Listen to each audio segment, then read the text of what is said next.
سلامونه ستړي مشه وخت مو په خیر پام وکړئ د یاران ټي وي یوټیوب چینل څخه د نن ورځې تازه او مهم خبرونو ته.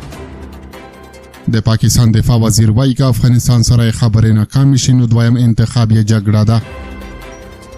په داسې حال کې چې همدا اوس د ترکیې په استانبول کې د اسلامي امارت او پاکستاني پلاویو ترمنځ دویم دور مذاکرات روان دي. د پاکستان دفاع وزیر خواجه محمد آصف د پنجاب سیالکوټ کې رسنیو سره په خبرو کې ویلي دي کله اسلامي امارت سره مذاکرات نتیجه ورنکړي نو ښکاره دویم انتخاب به له افغانستان سره جګړه وي. نوموړي چې د روغې جوړې لپاره د اسلامي امارت او د جګړې لپاره د افغانستان لور یادوي یو ځل وړاندې هم ویلي و چې افغانان یې لومړی درجه دښمنان دي. نوموړي ویلي دي چې ترکیه او قطر د پاکستان د دوستو هیوادونو په توګه په ډیر صداقت له اسلامي امارت سره په دغو خبرو کې خپل مثبت رول لوبولی دی. اخوا بیا تازه راپورونه دغه دي چې په ترکیه کې د افغانستان او پاکستان ترمنځ مذاکرات پیل شوي دي.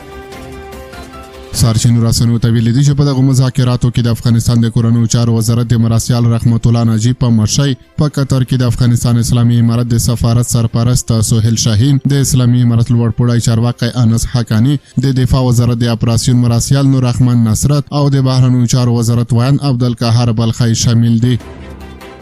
ټاکل شوې ده چې په روانو مذاکراتو کې به د اوربند غځولو د یو بل ځمکنۍ بشپړتیا او هوایي حریم ته د درناوي ترڅنګ د نورو خبرو پر سر هم بحث وشي.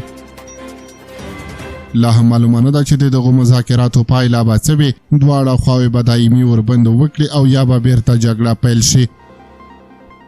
وروسته له هغې چې د افغانستان د بهرنیو چارو وزیر امیر خان متکي هند ته سفر وکړ پاکستاني چارواکو تون عکس العمل وښود او په اسلامي امارت یې تور پورې کړ چې د افغانستان خاوره د پاکستان پر ضد کارول کیږي.